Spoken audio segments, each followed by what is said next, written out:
In this quick video, I'm going to show you the proper way to install a floor tool on a Rainbow curved tool wand. Inside the neck of the floor tool, you're going to notice these two slots. These two slots are going to line up with these nubs located on the curved tool wand.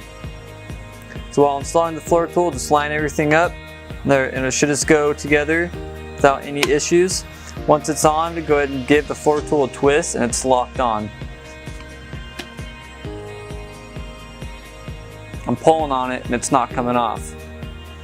If you try installing the floor tool on a straight tool wand, it's not going to lock the correct way. It's just going to come off while you're vacuuming your home. I'll show you real quick.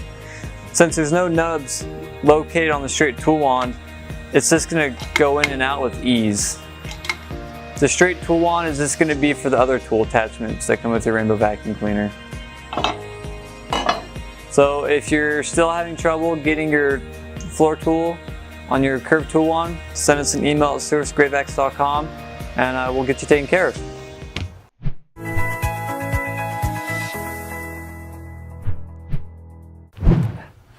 Alright, that's going to be it for this video. If you liked it, you know what to do.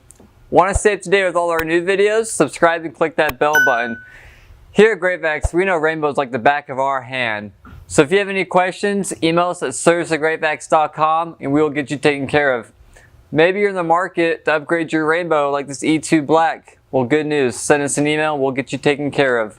Don't forget to check out our channel for all our other videos. And thank you guys for watching.